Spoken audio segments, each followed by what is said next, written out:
সম্রাট শাহজাহানের সময় এক ফকির, এক ভিক্ষুক ভিক্ষা করে বেড়াতো। 70-80 বছর বয়স হয়ে গিয়েছে। এক লোক বলছে, সারা জীবন তো তোমার ছোটবেলা থেকে ভিক্ষা করতে দেখলাম। সে বলল, মানুষের দেয় তো 2 পয়সা 1 পয়সা, ভিক্ষা ছাড়া করবোটা কি? লোকটি বলল, তোমার একটা পরামর্শ দেই, একদিন সম্রাটের কাছে গিয়ে যে দেখো, একবারে যা দেবে খাইয়া কুলাইতে পারবে না। সম্রাট শাহজাহান কোথায় আছে এখন? দেখো গিয়া মসজিদে আছে। লোকটি মসজিদের বাইরে গিয়ে দেখে সম্রাট একা হাত তুলে বসে আছে। চোখ থেকে পানি পড়তেছে দর দর করে, দাড়ি ভিজে জামায় পড়তেছে। বহুক্ষণ দাঁড়িয়ে আছে। এরপরে সম্রাট তার মুনাজাত শেষ করে বেরিয়ে আসছেন। ফকিরের সঙ্গে দেখা। ফকির বলল, আসসালামু আলাইকুম। তিনি বললেন, ওয়ালাইকুম আসসালাম ওয়া রাহমাতুল্লাহ। ফকির রওনা করেছে। বাদশা বলছে, তুমি তো একজন ভিক্ষুক মানুষ বলি মনে হয়, আমার কাছে তো কেউ কিছু না চাইয়া যায় না, তুমি যে কিছু না চেয়েই চলে যাচ্ছ। ভিক্ষুক বলছে, জাহাপানা, সত্যি কিছু চাইতে এসেছিলাম আপনার কাছে, কিন্তু আপনার অবস্থা দেখে আমার জ্ঞানের চোখ খুলে গেছে। আমি দেখতে পেলাম আমি যে সম্রাটের কাছে ভিক্ষা চাইতে আসলাম, আমি তো শুধু তাকায় আছি, আমি তো কান্দি না, বরং আমি যার কাছে চাইতে এসেছি তিনি আমার চাইতে আরো নগণ্য ভিক্ষুকের মতো হয়ে কার কাছে যেন হাত পেতে চোখের পানি ফেলে কান্দে। মনে মনে ভাবলাম, সম্রাট কান্দে যে সম্রাটের কাছে, ওই আল্লাহ ছাড়া জীবনে কারো কাছে কিছু চাইব না। আল্লাহর কাছে চাওয়ার অভ্যাস করুন, তিনি দিতে পারেন, সবকিছু তার আছে। এই বিশ্বাস মনের ভিতরে জমাতে হবে, তাহলেই সত্যিকারের মুসলমান আমরা হব। আল্লাহ পাক সত্যিকারের গোলাম আমাদেরকে বানাবেন। আমরা বলি আমিন। আল্লাহর কাছে বলুন, আমার বন্ধুগণ, আমি আমার ঈমান থেকে কথা বলি, আমি আমার ঈমান থেকে কথা বলি। কোরআন এবং হাদিস পড়ে যতটুকু আল্লাহ বোঝার তৌফিক দিয়েছেন, সেই কথাগুলি পেশ করার জন্য চেষ্টা করি। বন্ধুগণ, এদিক ওদিক কোন দিকে না ঘুরে মসজিদে যান, মসজিদে গিয়ে নামাজ পড়েন, আর আল্লাহর কাছে হাত পেতে আল্লাহরে বলেন। সেজদা গিয়া যখন রব্বুল আলামিনের দরবারে কিছু চাইবেন, হুজুরের কাছে জিজ্ঞেস করা হয়েছে, হুজুর, বান্দা কখন আল্লাহর নিকটবর্তী হয়ে যায়? আল্লাহর নবী বলেছেন, বান্দা যখন সেজদা দেয় তখন বান্দা একেবারে আল্লাহ পাকের কাছে চলে যায়। আল্লাহর কাছে চান, যা দরকার, ছেলে নাই, মেয়ে নাই, বউ নাই, অথবা চাকরি নাই, প্রমোশন চাই, ব্যবসায় উন্নতি চাই, যা দরকার কাকে বলবেন? মনটাকে পরিষ্কার করুন, আজকে মনটাকে সাফ করুন, সমস্ত দুর্বলতা থেকে মনকে বিশ্বাস করুন। যা চাওয়া, যা বলা, সবটা আল্লাহর কাছে। কার কাছে? আমি তার গোলাম। আমি কার গোলাম? আল্লাহ ছাড়া কারো কাছে আমার অভিযোগ তুলবো না, সবটা বলবো আল্লাহর কাছে। বলে দেখেন আল্লাহ পাক কিভাবে আপনাকে সাহায্য করেন। সুবহানাল্লাহ। ভাইরা আমার, আল্লাহ রাব্বুল আলামিন রাসূল করিম সাল্লাল্লাহু আলাইহি ওয়াসাল্লামকে বলেছেন, ফাইদা ফারাগতা ফানসাব ওয়া ইলা রাব্বিকা ফারগাব। যখন তুমি খালি হাত হয়ে যাবে, দাঁড়িয়ে যাবে এবং তোমার রবের কাছে মিনতি জানাবে, কিছু যখন থাকবে না, তোমার রবের কাছে দাঁড়ায় যাও আর তার কাছে মিনতি জানাও, তোমাকে আল্লাহ ভরপুর করে দিবেন। ভান্ডের কোনো অভাব নাই। আমাদের ভান্ড হচ্ছে যত দেব তত কমবে, আর আল্লাহর ভান্ড যত দেয় তত সমান সমান থাকে, মোটেই কমে না, মোটেই কমে না। সুতরাং দয়াল বাবা, বাবা চান, কেবলা চান বাবা, কি যে কবে আর কি করবে দিশা করতে পারে না। গান বাজনা, তারপরে গোসল শরীফ, কি জানি হাবিজাবি শরীফ, কোন শেষ বেদাত দিয়ে ভরে গেছে। এগুলি বিশ্বাস করবেন না। বিদআত খারাফা, এর সাথে মুসলমানের কোন সম্পর্ক নাই। তার সাথে মুসলমানের কোন সম্পর্ক।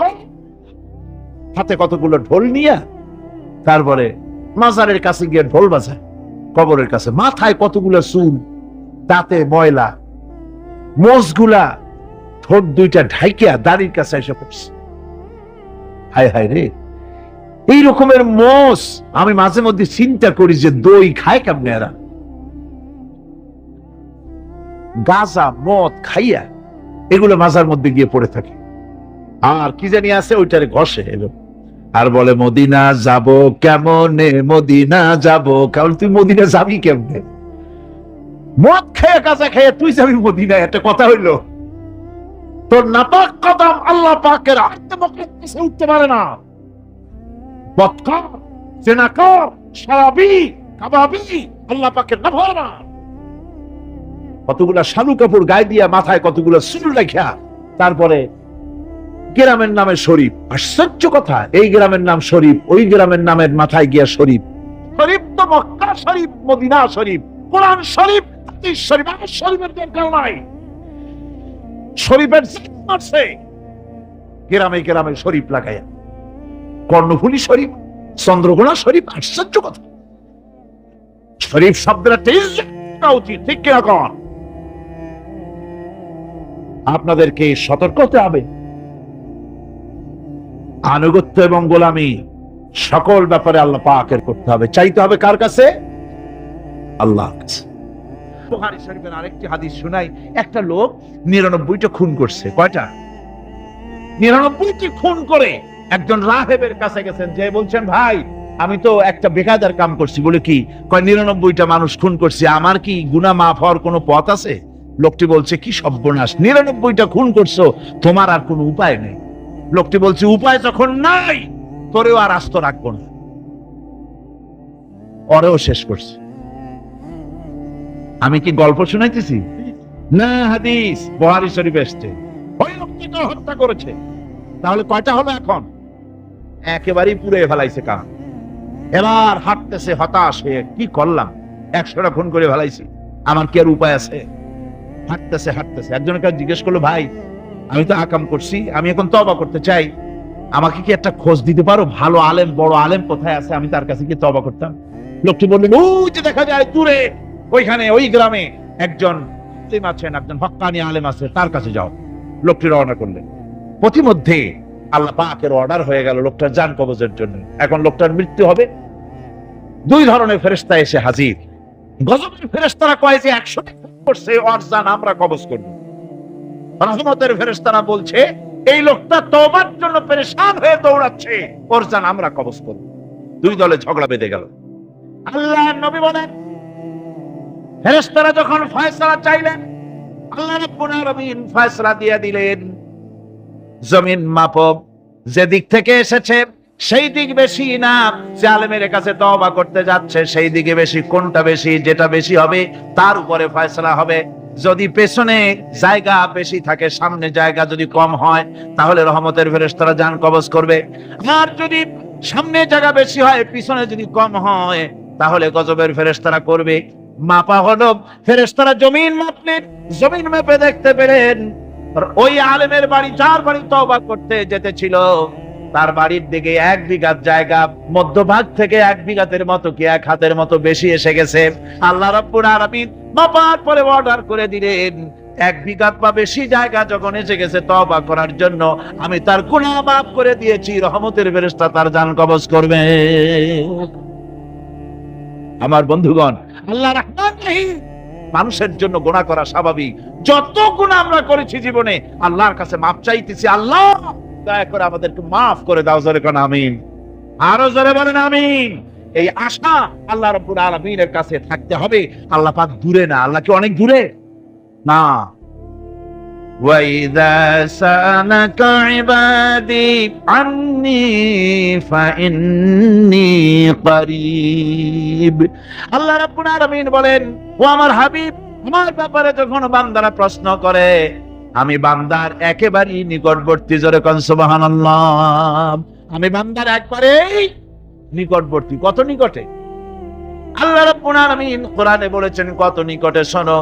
ওয়া নাহানু আকরাবু ইলাইহি মিন হাবলিল ওয়ারিদ। আমি আমার বান্দার শাহরগ, যে রগের উপরে তার মাথাটা খাড়া, এই রগের চাইতে আমি বান্দার বেশি নিকটবর্তী। জোরে চিল্লায় কোন সুবহানাল্লাহ। আল্লাহরে ডাকলে আল্লাহ শুনবেন না? শুনবেন না? শুনবেন কিনা? সুতরাং ডাকতে হলে কারে ডাকবো? আল্লাহরে ডাকবো। চাইতে হলে কার কাছে চাইবো? সাহায্য চাইতে হলে কার কাছে চাইবো? আর গুনাহ মাফ করতে পারেন কেবলমাত্র কে? তার কাছেই গুনাহ মাফ চাইতে হবে। আল্লাহ পাক বলছেন, ইয়া আইয়ুহাল্লাযীনা আমানু আনফিকু মিন তাইয়্যিবাতি মা কাসাবতুম ওয়া মিম্মা আখরাজনা লাকুম মিনাল আরদ। তোমরা যে উপার্জন করেছো, সেই উপার্জনে তোমাদের জন্য যা উপার্জন করেছো তাই, আর মাটির ভিতর থেকে আমি যা তোমাদের জন্য দিয়েছি তার থেকে ভালো জিনিস, ভালো ভালো জিনিস আমার রাস্তায় খরচ করো।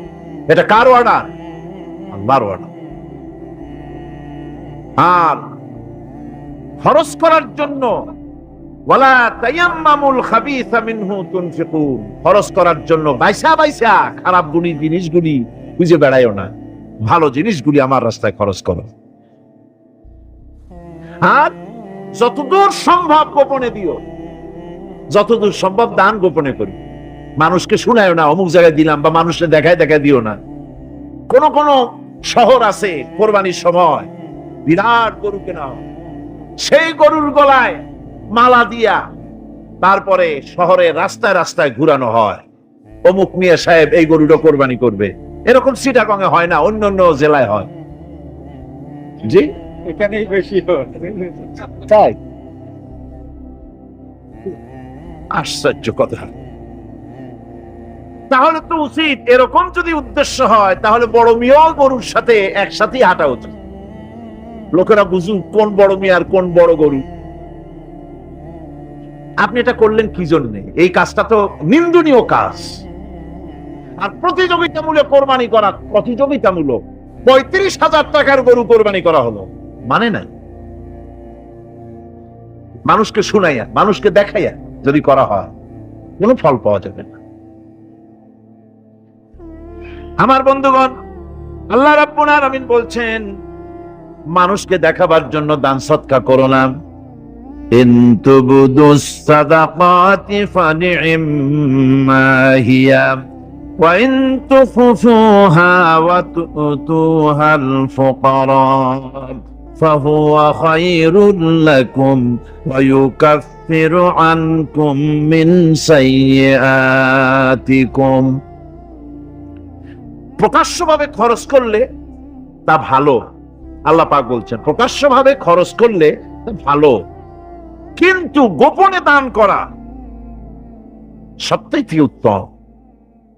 তবে প্রকাশ্যে দান করতে গিয়ে যদি এটা এই জন্য হয় যে আমি দিলে পরে আরো একজন উৎসাহিত হয়ে দেবে, সমাজ কল্যাণ পরিষদের এত বড় বিশাল মাহফিল, ১৬ লক্ষ টাকা খরচ হবে, দিলাম আমি ১ লাখ টাকা, এটা শুনাইয়া বলার পর আমার কথা শুনিয়া আরো যাদের টাকা আছে তারা হয়তো ২ লাখ দেবে, এই চিন্তা করে যদি তারগিবের জন্য, উৎসাহ প্রদানের জন্য, ইন্সপিরেশনের জন্য যদি হয়, এই নিয়ত হলে ক্ষতি নেই। কিন্তু সর্বাবস্থায় দানটা গোপন হয় ভালো। আল্লাহ পাক বলেন, গোপনে যদি তুমি দান করো তাহলে আমি রব্বুল আলামিন ওই গোপন দানের বিনিময় তোমার সমস্ত গোপনীয় গুনাহগুলি আমি রব্বুল আলামিন মাফ করে দেব। এই নামাজ মানুষকে অন্যায় কাজ থেকে বাঁচায় দেয়। নামাজ যে মানুষকে অন্যায় কাজ থেকে বাঁচায়, কেমনে বাঁচায়? আমরা যে নামাজ পড়ি এই নামাজে তো আমাদেরকে অন্যায় কাজ থেকে বাঁচাইতে পারে না। নামাজি বহুত মানুষ আছে অন্যায় করে, করে কিনা কর না? করে না? করে। নামাজি অথচ অন্যায় করে। আর আল্লাহ বলছেন নামাজিকে, নামাজ তাকে অশ্লীলতা থেকে ফিরায়। তাহলে কথা কাটটা ঠিক? আল্লাহটা জোরে বলেন ঠিক। অবশ্যই আমার আল্লাহর কথা। আমি ভুল করতেছি, আমি যেন কোথাও ভুল করতেছি, সামথিং ইজ রং, কোথাও আমরা ভুল করে বসতেছি। সেই ভুলটা কি আমরা আবিষ্কার করতে চেষ্টা করবো ইনশাআল্লাহ। প্রথম যে কথাটা সেটা হচ্ছে এই যে আমরা যা নামাজে পড়ি আমরা তা বুঝি না। কথা ঠিক কিনা? আমি যদি এখন প্রশ্ন করি সামি আল্লাহু লিমান হামিদা অর্থ কি কোন, ফার্স্ট ডিভিশনে কয়েকটা লেটার নিয়ে ফেল করবেন, এরকম লোক আছেন না নাই? সুবহান রাব্বিয়াল আলা অর্থ কি জানি না, সুবহান রাব্বিয়াল আযীমের অর্থ কি জানি না, দোয়া কুনুত অর্থ কি জানি না, তাশাহুদ অর্থ কি জানি না, সূরা ফাতিহার অর্থ কি জানি না। এমন কি উজুর মধ্যে কয়টা ফরজ তাও অনেকের জানা নাই। কথা কি বেশি বললাম না ঠিক বলছি? একজনকে জিজ্ঞেস করলো, মিয়া উজুতে কয় ফরজ? হুজুর কি মনে করেন যে বুঝি জানি না? এটা তো সাধারণ ব্যাপার, বলেন না কয় ফরজ? উজুতে তো 17 ফরজ। কি কি কয়? হাত ধোয়া, পাও ধোয়া, মুখ ধোয়া, নাক ধোয়া, চোখ ধোয়া, জিহ্বা ধোয়া, মাথা ধোয়া। বলতে বলতে গুনে দেখা গেল প্রায় 19টার মতো বলছো। বলা হলো, মিয়া বললেন আপনি উজুতে ফরজ 17টা, কইলেন আপনি 19টা। কয় হুজুর জানি আরো, বলি না আপনাদের ভয় থাকে। উজু জানে না, নামাজ জানে না, তাকেই নামাজ কেমনে ফিরাবে অন্যায় কাজ থেকে? কথা বুঝতে পেরেছেন? নামাজে কি পড়ি? নামাজে দাঁড়ায় গেলাম, আল্লাহু আকবার, অর্থ কি? চিল্লায় কন্না আল্লাহু আকবার। এরকম না, মুসলমানের মতো গলা ছেড়ে দিয়ে চিৎকার দিয়ে বলেন আল্লাহু আকবার। এই আল্লাহু আকবার, আল্লাহ সর্বশ্রেষ্ঠ, তার চাইতে বড় আর কেউ নাই। এই কথা দিনরাত 24 ঘন্টার ভিতরে শত শতবার বলি, একবার দুইবার না, শত শতবার বলি আল্লাহ সর্বশ্রেষ্ঠ। এই কথা বলার পরেও মনের মধ্যে অন্য কেউ বড় হয়, আল্লাহর বড়ত্ব যেভাবে মুখ দিয়া বলি ওইভাবে কার্যত পালন করি না।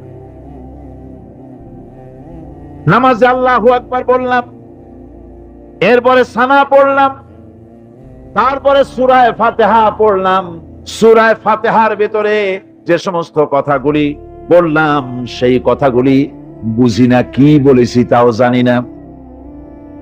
এরপরে সুবহান রাব্বিয়াল আলা বলেছি, সুবহান রাব্বিয়াল আযীম বলেছি, সামি আল্লাহু লিমান হামিদা বলেছি, অর্থ কি জানি না। আল্লাহ তা শুনতে পান, যে ব্যক্তি আল্লাহর প্রশংসা করেন তিনি তা শুনতে পান। নামাজের মধ্যে আইডিয়া দেওয়া হচ্ছে, তুমি যে আল্লাহর জন্য নামাজ পড়তেছো, প্রশংসা করতেছো, এটা এমন নয় যে আল্লাহ পাক দেখছেন না বা শুনতেছেন না। তুমি যা বলতেছো, প্রশংসা করতেছো, আল্লাহ পাক তা শুনতে পাচ্ছেন। এই ইমানের পরীক্ষা আল্লাহ রাব্বুল আলামিন ইব্রাহিম আলাইহিস সালামকে দিয়ে যে পরীক্ষা নিয়েছিলেন, গোটা পৃথিবীর মানুষকে তা শিক্ষা দেওয়ার জন্যই এই পরীক্ষা আল্লাহ দিয়েছিলেন। আল্লাহ পাক তাকে অর্ডার করলেন বিবি বাল বাচ্চাকে মরুভূমিতে ছেড়ে আসতে। হযরত ইব্রাহিম আপত্তি করেন নাই, মেনে নিয়েছিলেন। মরুভূমির ভিতরে বিবি বাল বাচ্চাকে ছেড়ে আসতেন, যেখানে খাবার নাই, পরার নাই, যেখানে কাজ নাই, পালা নাই, বাড়ি নাই, ঘর নাই, সেখানে ফেলে দিয়ে আসলেন। আবার এই ছেলে যখন বড় হলো, আল্লাহ রাব্বুল আলামিন অর্ডার করলেন ছেলেকে জবাই করে দাও। ইব্রাহিম আলাইহিস সালাম কোন আপত্তি করেন নাই, বরং ছেলেকে বলেছেন, ইয়া বুনাইয়া ইন্নী আরা ফিল মানাম আন্নী আযবাহু, আমি স্বপ্নে দেখেছি আমি যেন তোমাকে জবাই করছি, এখন তোমার রায় কি আমাকে বলো। ছেলে বিদ্রোহ করলো না। ছেলে কি পয়গম্বর না? ছেলে বিদ্রোহ করেন নাই। ছেলে বললেন, ছেলে কিন্তু একথা বলেন নাই, আব্বা আমার মায়ের সাথে আমার বাচ্চা অবস্থায় আপনি ফেলে দিয়ে গিয়েছিলেন, খাবার দেন নাই, পরার দেন নাই, আশ্রয় দেন নাই, রুবুবিয়ত করেন নাই, প্রতিপালন করেন নাই, এখন কোন অধিকারে আমাকে জবাব করতে আসলেন? এ কথা বলেন নাই। বরং ছেলে জবাব দিলেন, মুসলমান কারে বলে, ঈমান কাকে বলে, সারেন্ডার কাকে বলে, ঈমানের পরিচয় কি, তার দৃষ্টান্ত হচ্ছে ইসমাঈল আলাইহিস সালাম ঘোষণা করে দিলেন, ইয়া আবাতি ফাআল মা তু'মারু সাতাজিদুনি ইনশাআল্লাহু মিনাস সাবিরিন। হে আমার পিতা, আপনি যা আদিষ্ট হয়েছেন আপনি তা পালন করুন, আমি আমার কথা মতো করে দিলাম। আপনি আপনার হুকুম, আল্লাহ যে হুকুম করেছেন হুকুম পালন করেন, আমাকে ধৈর্যধারীদের মধ্যে আপনি পেয়ে যাবেন।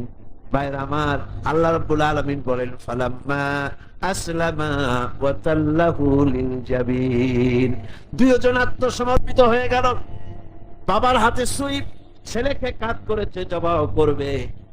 আর আল্লাহ রাব্বুল আলামিন, তার তো ইচ্ছা নাই ছেলে জবাই হোক, আল্লাহর ইচ্ছা হলো গোটা দুনিয়ার মানুষ ঈমানের ট্রেনিং পেয়ে যাক।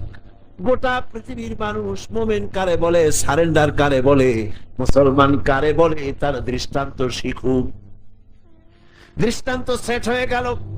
আল্লাহ পাক ইব্রাহিমকে ডেকে বললেন, وناديناه أن يا إبراهيم قد صدقت الرؤيا إنا كذلك نجزي المحسنين ইব্রাহিম তুমি তোমার স্বপ্নকে বাস্তবে রূপ দিয়েছো আর আমি এভাবেই মুহসিন ব্যক্তিদেরকে পুরস্কৃত করে থাকি। সুতরাং ঈমান হচ্ছে সারেন্ডার হওয়া, সারেন্ডার্ড হয়ে যাওয়া, আত্মসমর্পিত হয়ে যাওয়া। ঈমান হচ্ছে আল্লাহ পাকের পরিচয় হচ্ছে এই যে আল্লাহর হুকুমের সামনে মাথাকে একেবারেই নত করে দেওয়া। আর এখানেই শান্তি, এখানেই শান্তি। আল্লাহ পাক কোরআনে কারিমে বলেন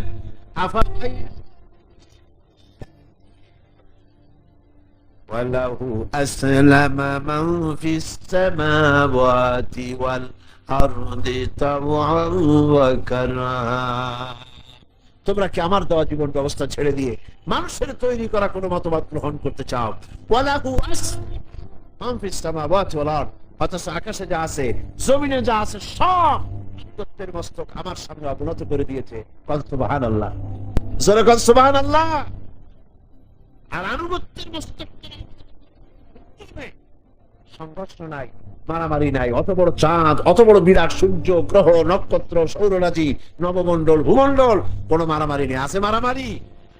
এই পৃথিবীতে কত প্রাণী আছে, জঙ্গল ভরা প্রাণী, সমুদ্র ভরা প্রাণী, মাঠ ভরা প্রাণী, পাহাড় ভরা প্রাণী। বড় প্রাণী খাদ্যাভাবে মিছিল করেছে কখনো?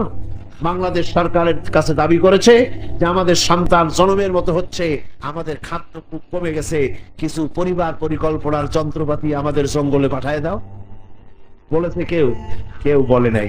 কারণ ওখানে শান্তিতে ভরা, ওখানে ওরা সবাই আল্লাহর উপরে, আল্লাহর আইন মেনে চলছে, আল্লাহর হুকুম মেনে চলছে। সুতরাং মুমিন ব্যক্তির কাজই হচ্ছে আল্লাহর সামনে সারেন্ডার হয়ে যাওয়া। ঈমানের এটাই হচ্ছে পরিচয়। আল্লাহ রাব্বুল আলামিন বলেন কুল ইন্না সালাতি ওয়া নুসুকি ওয়া মাহইয়ায়া ওয়া মামাতি লিল্লাহি রাব্বিল আলামিন। এটাই হলো মুমিনের কথা, এটাই হলো ঈমানের পরিচয়। মুমিন বলবে নিশ্চয়ই আমার নামাজ, আমার কুরবানি, আমার হায়াত, আমার মওত সবকিছু আল্লাহ রাব্বুল আলামিনের জন্য। বাঁচবো আল্লাহর জন্য, নামাজ পড়বো আল্লাহর জন্য, যাকাত দিব আল্লাহর জন্য, চাঁদা দিব আল্লাহর জন্য, নির্বাচন করবো আল্লাহর জন্য, ভোট দিব আল্লাহর জন্য, বক্তৃতা করবো আল্লাহর জন্য, পৃথিবীতে বেঁচে থাকবো আল্লাহর জন্য, জীবন দেবো আল্লাহর জন্য। আমার বাঁচা মরা সব কার জন্য? চিল্লায় বলেন, চিল্লায় বলেন, কার জন্য? আর এইভাবে যদি আল্লাহর জন্য জান মাল সবকিছু আমাদের কোরবানি করতে বলাই হয়েছে। কারণ ইন্নাল্লাহা আশতারা মিনাল মুমিনিনা আনফুসাহুম ওয়া আমওয়ালাহুম বিআন্না লাহুমুল জান্নাহ। আল্লাহ পাক বলেন আমি আমার মুমিনের জান এবং মালকে সবটা আমি খরিদ করে নিয়েছি, বিনিময়ে মুমিনকে আমার জান্নাত দান করেছি। জোরে বলেন সুবহানাল্লাহ। বিনিময় তাদের জন্য বেহেশত। কাফেররা দৃশ্যত যদি কোনো ভালো কাজ করেও তা কখনো মুমিনদের কাজের সমান হবে না। সুবহানাল্লাহ। কাফেররা ভালো কাজ করে না? করে কিনা? কর কিছু তো ভালো কাজ, অনেক ভালো কাজ করে। ভালো কাজ, ভালো কাজ মানে কি? মানুষের কল্যাণের জন্য, জীবের কল্যাণের জন্য অনেক ভালো কাজ কাফেররাও করে। কিন্তু কাফেরদের ভালো কাজ কখনো মুমিনের ভালো কাজের সমান হবে না। আল্লাহ রাব্বুল আলামিন বলেন ইমারাতাল মাসজিদিল হারামি কামান আমানা বিল্লাহি ওয়াল ইয়াউমিল আখির وجاهد في سبيل الله لا يستوون عند الله। আল্লাহ পাক বলেন হাজীদের পানি পান করায়া আর মসজিদে হারামের খেদমত করে তোমরা কি তাদের সমান হতে চাও যারা নাকি আমার উপর ঈমান এনেছে, পরকালকে বিশ্বাস করেছে আর আমার রাস্তায় জিহাদ করেছে? এই উভয় দল সমান আমার কাছে সমান হতে পারে না। লা ইস্তাউনা ইনদাল্লাহ, আমার কাছে এরা সমান নয়। হাজীদের পানি পান করানো কাফেরেরা পান করাতো আর মসজিদে হারামের খেদমত করতো। এই দিয়ে তাদের মনের মধ্যে একটা ফখর ছিল যে আমরাও তো মুসলমানের চাইতে ভালো কাজ কম করি না, আমরা হাজিদের পানি পান করাই, হাজিদের পানি পান করাই, তারপরে মসজিদে হারামের খেদমত করি, কম তো কিছু করি না। আল্লাহ বলেন যারা ঈমান আনলো, যারা আমার আখিরাত বিশ্বাস করলো, যারা আমার রাস্তায় জিহাদ করলো, জান দিল, মাল দিল, কখনো এই উভয় দল আমার কাছে সমান নয়। আল্লাযীনা আমানু ওয়া হাজারু ওয়া জাহাদু ফি সাবিলিল্লাহি বিআমওয়ালিহিম ওয়া আনফুসিহিম আ'যামু দারাজাতান ইনদাল্লাহ ওয়া উলাইকা হুমুল ফাইজুন। যারা নাকি ঈমান এনেছে আর আমার রাস্তায় হিজরত করেছে আর জিহাদ করেছে আমার দ্বীনকে প্রতিষ্ঠা করার জন্য, মাল দিয়ে আর জান দিয়ে, আমার কাছে তাদের বিরাট মর্যাদা। আর ওরাই হলো কামিয়াব, ওরাই হলো সফল কাম। কিয়ামতের দিন তারাই সফল হবে। জোরে বলেন সুবহানাল্লাহ। সুতরাং কাফেরদের কোনো ভালো কাজও মুমিনদের কাজের সমান হবে না, এবং ভালো কাজের মূল্যায়ন কিয়ামতের দিন তাদের হবে না, কারণ তারা ভালো কাজগুলি করেছিল নিজেদের সুনামের জন্য, আল্লাহকে সন্তুষ্ট করার জন্য নয়। ভাইয়েরা আমার, ঈমানের এখানেই হচ্ছে ঈমানের এই গুরুত্ব। ঈমান আসল ব্যাপার, জীবনের সবচাইতে গুরুত্বপূর্ণ বিষয় হলো ঈমান। আল্লাহর উপরে ঈমান এনে সেই ঈমানের উপরে নিজেদেরকে যদি টিকায় রাখা যায়, আল্লাহর উপরে ঈমান এনে সেই ঈমান অনুযায়ী, আল্লাহর হুকুম অনুযায়ী যদি জীবন পরিচালনা করা যায়, এটার নামই হচ্ছে ঈমান। এই ঈমানের গুরুত্ব কোরআন শরীফে সর্বাধিক দেওয়া হয়েছে। একটু জোরে সোরে দরুদ শরীফ পড়েন। সালাতুন ইয়া রাসূলুল্লাহ আলাইকুম, সালামুন ইয়া হাবিবাল্লাহ আলাইকুম, সালাতুন ইয়া রাসূলুল্লাহ আলাইকুম, সালামুন ইয়া হাবিবাল্লাহ আলাইকুম। ভাইরা আমার, সুতরাং ঈমানের মূল দাবি হচ্ছে আল্লাহর আনুগত্য করা এবং ইসলামের পূর্ণ আনুগত্য করা। আল্লাহ রাব্বুল আলামিন কোরআনে কারীমের মধ্যে বলেছেন, ইয়া আইয়ুহাল্লাযীনা আমানু দুখুলু ফিস-সিলমি কাফা ওয়া লা তাত্তাবিউ খুতুওয়াতিশ শাইতান ইন্নাহু লাকুম আদুউম মুবিন। আল্লাহ পাক বলেন, হে বিশ্বাসীরা, হে ঈমানদারেরা, ইসলামের ভিতরে শুধু ঈমানের দাবি করলে হবে না, ইসলামের মধ্যে পরিপূর্ণরূপে দাখিল হয়ে যেতে হবে। পরিপূর্ণভাবে 16 আনা দাখিল হওয়া লাগবে, অল্প একটু হলে হবে। এই কথাটা আল্লাহ কাদেরকে বলছেন? মুমিনদেরকে। বলুন, কাদেরকে বলছেন? মুমিনদেরকে বলছেন। মুমিনদেরকে বলা হচ্ছে উদখুলু ফিস-সিলমি কাফা, সিলমের মধ্যে, ইসলামের ভিতরে 16 আনা দাখিল হও। একটু একটু হলে হবে না। আমরা তো 16 আনা দাখিল হই নাই, অল্প অল্প হয়েছে। কেউ তো নামাজ পড়ি আবার রোজা রাখি না, কেউ নামাজ পড়ি রোজা রাখি আবার যাকাত দেই না, কেউ তো যাকাত দেই তো ওসর দেই না, কেউ তো নামাজ রোজা করি আবার সুদি টাকার ব্যবসা করি, কেউ তো নামাজ রোজা করি আবার বাড়িতে বিবি পর্দায় থাকে না। এরকম করে 16 আনা ইসলাম কবুল করা হয় নাই বলে আল্লাহ পাক বলেন ঈমান আনা লাগবে, 16 আনা ঈমান, 16 আনা ঈমান। এই 16 আনা ঈমানকে বুঝাবার জন্য আমি দৃষ্টান্ত দেই যে আপনি যদি শীত লেগেছে বলে একটা শেরওয়ানি পরলেন, ওই শেরওয়ানিটা যখন গরম লাগে তখন অনেক সময় দেখা যায় শেরওয়ানির একটা হাতার মধ্যে একটা হাত ঢুকাইয়া বাকি শেরওয়ানিটা পিঠের উপরে মানুষের ঝুলায় রাখে। এখন এই অবস্থায় তাকে কি বলা যাবে যে শেরওয়ানিটা পুরো সে গায়ে দিয়েছে? অনেকে আবার যদি কেউ প্যান্ট অথবা পায়জামা পরতে গিয়ে একটার মধ্যে পা ঢুকায় দিল, আর একটায় পা না ঢুকাইয়া প্যান্টের বাকি অংশ রাস্তায় রাস্তায় টানতে টানতে আনো, সে প্যান্ট পরেছে, এটা কি কেউ বলবে? কেউ বলবেন। মসজিদের বাইরে দাঁড়িয়ে মসজিদের জানালার ভিতর দিয়ে মাথাটা মসজিদের মধ্যে ঢুকায় দিয়েছে, কেউ কি বলবে যে লোকটা মসজিদের মধ্যে প্রবেশ করেছে? কেউ বলবে। সুতরাং বোঝা গেল 16 আনা মসজিদে ঢুকলেই সশরীরে মসজিদে ঢুকছেন বলে প্রমাণ হবে। জামাটা সবটা গায়ে দিতে প্রমাণিত হবে জামাটা গায়ে দিয়েছেন। পাজামাটা সবটা পরলে বোঝা যাবে পাজামাটা প্যান্টটা সবটা পরেছে। অনুরূপ ভাবে ইসলামের 16 আনাটা মানতে হবে, আপোষ রফা করতে হবে, আল্লাহর হুকুমের সামনে মস্তককে অবনত করে দিতে হবে। আল্লাহ যা বলেছেন প্রশ্নাতীত ভাবে বিনা প্রশ্নে নির্দ্বিধায় আল্লাহর হুকুমের সামনে আইন মেনে নেওয়াটাই হলো মুমিনের কাজ। এর দৃষ্টান্ত আমাদের জাতির পিতা হযরত ইব্রাহিম আলাইহিস সালাম।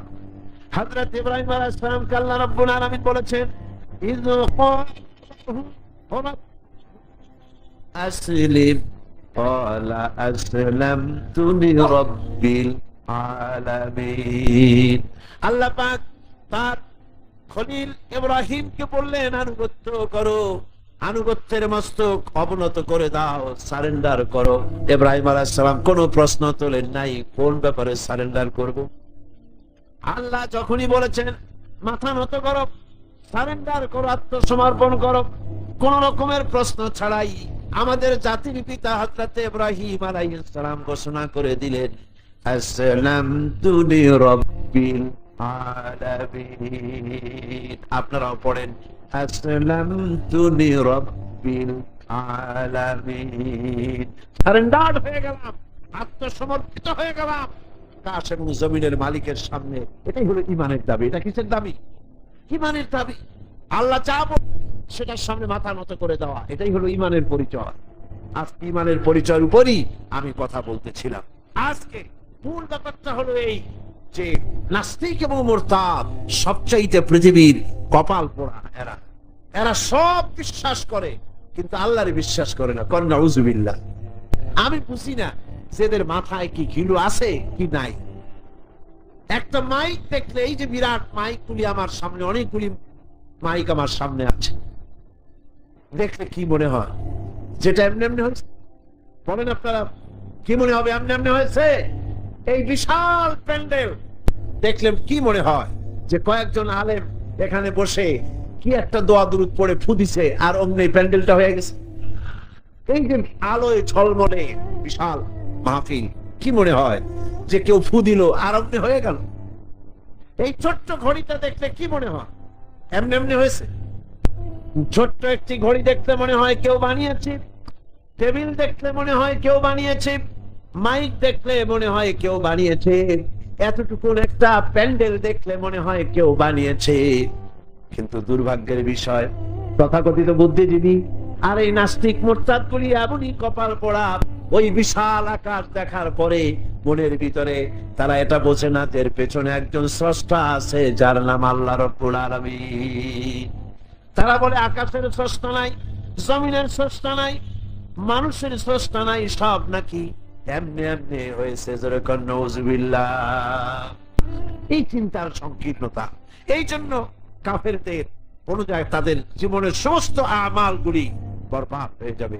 আর কুফরি অবস্থায় তারা যদি তওবা না করে, কাফেরেরা, মুরতাদরা, নাস্তিকরা তওবা করে যদি ঈমানের পথে ফিরে না আসে, তাহলে তাদের মৃত্যুর পর তাদের উপরে লানত সকলে, আল্লাহ, ফেরেশতা সকলের। আল্লাহ পাক বলেন ইন্নাল্লাযীনা কাফারু ওয়া মাতু ওয়া হুম কুফফারুন উলাইকা আলাইহিম লা'নাতুল্লাহি ওয়াল মালাইকাতি ওয়ান নাসি আজমাইন।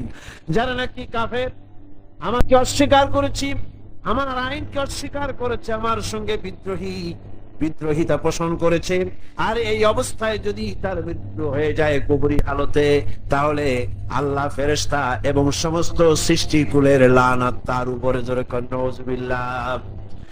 এরপরে মৃত্যুর পর কাফির নাস্তিকরা যখন চলে যাবে জাহান্নামের ভিতরে, যখন যাবে সেখানেও তাদের কোনো চিৎকারে কাজ হবে না, সাহায্যকারী মিলবে না। দুনিয়াও অশান্তি, আখিরাতেও অশান্তি, শান্তি কোথাও মিলবে না। জাহান্নামের ভিতরে তো অবস্থাটা এমন হবে, লা ইয়ামুতু ফিহা ওয়া লা ইয়াহইয়া, সেখানে তারা বাঁচবেও না মরবেও না, এমন এক দুরবস্থার মধ্যে তারা কাটাবে। কাফের নাস্তিক মুরতাদদের সারা জীবনের সাধনা নিষ্ফল। কোরআন বলছে, ভালো করে শোনো, কোরআন বলছে যারা কাফের, ঈমান যারা আনে নাই, যারা নাস্তিক, তাদের সারা জীবনের সমস্ত সাধনা সব কি ব্যর্থ। আল্লাহ পাক বলেন ওয়াল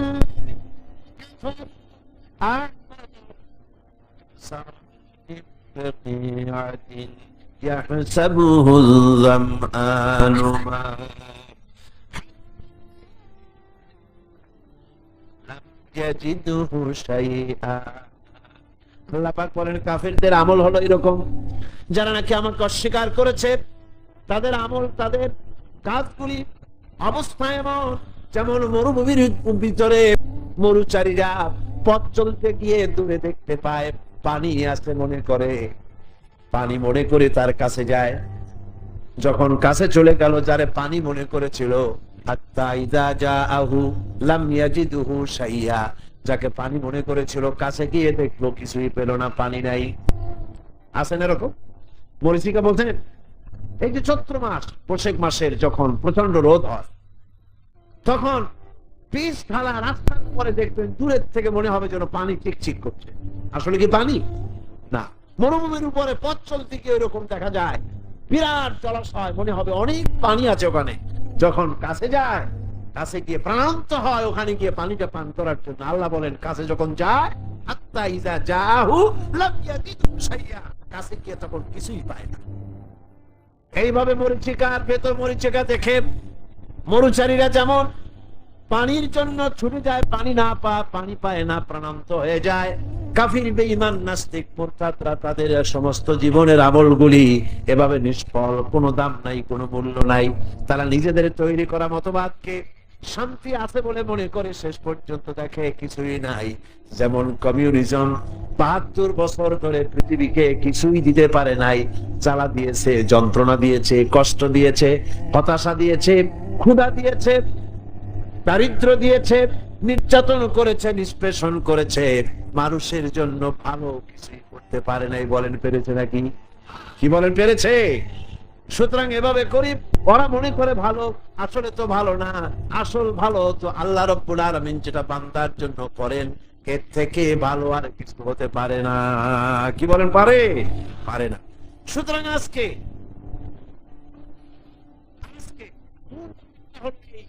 যে নাস্তিক এবং মুরতাদ সবচাইতে পৃথিবীর কপাল পোড়া, এরা সব বিশ্বাস করে কিন্তু আল্লাহর বিশ্বাস করে না। কর নাউযুবিল্লাহ।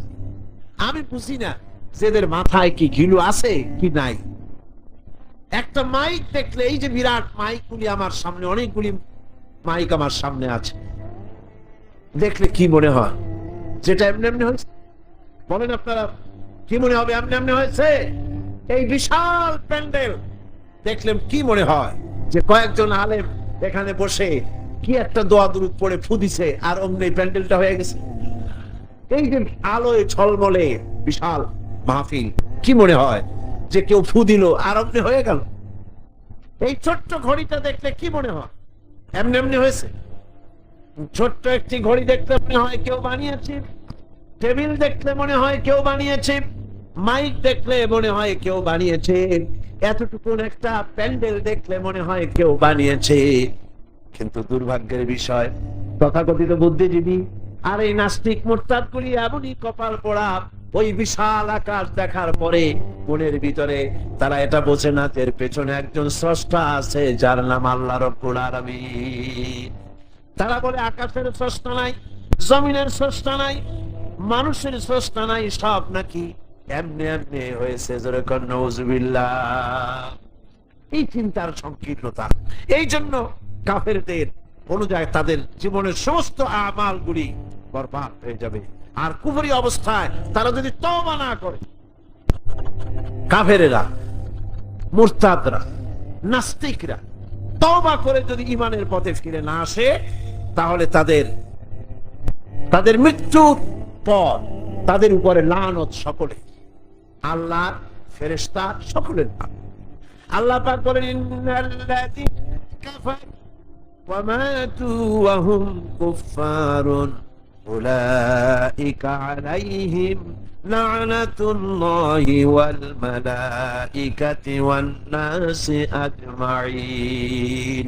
যারা নাকি কাফের, আমাকে অস্বীকার করেছি,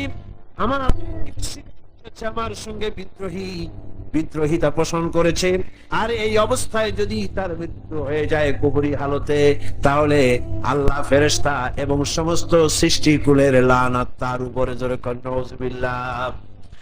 এরপরে মৃত্যুর পর কাফির নাস্তিকরা যখন চলে যাবে জাহান্নামের ভিতরে, যখন যাবে সেখানেও তাদের কোনো চিৎকারে কাজ হবে না, সাহায্যকারী মিলবে না। দুনিয়াও অশান্তি, আখিরাতেও অশান্তি, শান্তি কোথাও মিলবে না।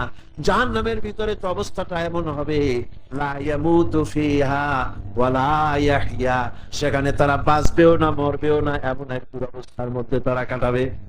সেখানে বসে তারা ওয়াহুম ইয়াস্তারিখুনা ফিহা রব্বানা আখরিজনা না'মাল সালিহান গায়রাল্লাযী কুন্না না'মাল। সেই জাহান্নামের ভিতরে বসে তারা চিৎকার করবে আর বলবে, রব্বুল আলামিন, মেহেরবানি করে আমাদের কি আর একবার জমিনে পাঠায় দাও, এইবার যদি পৃথিবীতে ফিরে যেতে পারি, ভালো ভালো কাজ করব, অন্যায় কাজ আর করব না, সুবিশাব হয়ে যাব, নামাজ পড়বো, দিনদার হব, ইমানদার হব। আল্লাহ বলবেন, আওয়ালাম নুআম্মিরকুম, আমি কি হায়াত দিয়েছিলাম না? করলে তার ভিতরে বহুত কিছুই করতে পারতে, আর তোমাদের কাছে সতর্ককারীও এসেছিল, তা তোমরা মানো নাই, ঈমান আনো নাই। আজকে চিৎকার মেরে কোনো কাজ হবে না। ফাযুকু ফামা লিয-যালিমিনা মিন নাসীর। এই পাপের শাস্তি এখন ভোগ করতে থাকো, তোমাদের জন্য কোনো সাহায্যকারী তোমরা পাবে না, কোনো সাহায্যকারী পাবে না। জাহান্নামের আগুনই একমাত্র তোমাদের স্থান। জোরে কর নাউযুবিল্লাহ, জোরে বলেন নাউযুবিল্লাহ।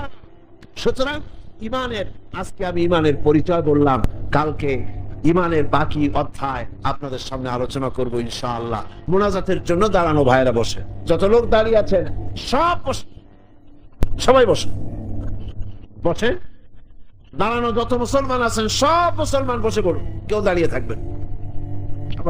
আজকে এই প্রথম দিনেই আলহামদুলিল্লাহ একজন অমুসলিম ইসলাম কবুল করার জন্য এসে গেছেন।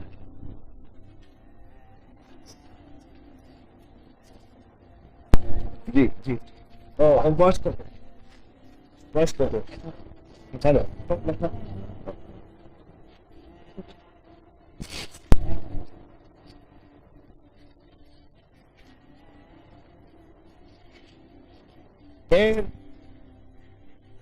এর নাম হচ্ছে রিটন বড়ুয়া, পিতা অনন্ত সেন বড়ুয়া, বয়স 18 বছর, বাড়ি বড় হাতিয়া, লোহাগাড়া, চট্টগ্রাম।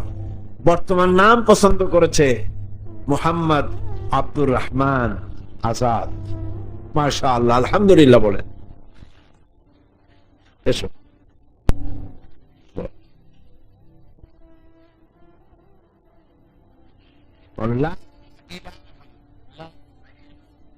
ইল্লাল্লাহু মুহাম্মাদুর রাসূলুল্লাহ।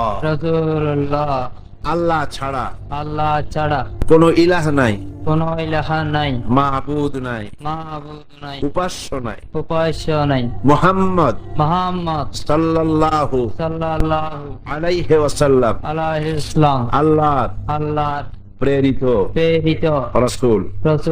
আশহাদু আন লা ইলাহা ইল্লাল্লাহু ওয়াহদাহু লা শারীকা লাহু ওয়া আশহাদু আন্না মুহাম্মাদান আবদুহু ওয়া রাসূলুহু। আমি সাক্ষ্য দিচ্ছি আল্লাহ ছাড়া কোনো ইলাহ নাই, মাবুদ নাই, উপাস্য নাই। তিনি এক, তিনি একক, তার কোনো অংশীদার নাই। আমি আরো সাক্ষ্য দিচ্ছি মুহাম্মদ সাল্লাল্লাহু আলাইহি ওয়াসাল্লাম আল্লাহর প্রেরিত বান্দা এবং তার রাসূল। আসসালামু আলাইকুম। এই ছেলেটি এখন এই মাহফিলের ভেতরে আলহামদুলিল্লাহ নিষ্পাপ, মাসুম। আমরা সবাই গুনাহগার, এই ছেলেটি এখন মাসুম। এই মাহফিলে আরো যারা আছে ছোট শিশু, অর্থাৎ সে যত গুনাহ করেছে জীবনে, শিরক করেছে, যা করেছে, লা ইলাহা ইল্লাল্লাহু মুহাম্মাদুর রাসূলুল্লাহ কালেমা পড়ার কারণে আল্লাহ রাব্বুল আলামিন তার সমস্ত গুনাহ খাতাকে, পেছনের গুলি সব আল্লাহ মাফ করে দিয়েছেন। আলহামদুলিল্লাহ, সবাই বলেন আলহামদুলিল্লাহ। হযরতে মূসা আলাইহিস সালামের কাছে ফেরাউন প্রশ্ন করলো, তুমি যে রবের দাবি করছো, যে একজন রব আছেন, সে রবের পরিচয় কি? তোমার সেই রব কে? হযরত মূসা আলাইহিস সালাম যে জবাবটা দিলেন, কি সুন্দর জবাব! এক কথার ভিতরে সমস্ত কথা সন্নিবেশিত হয়ে গেছে। ফিরআউনের প্রশ্নের জবাবে রব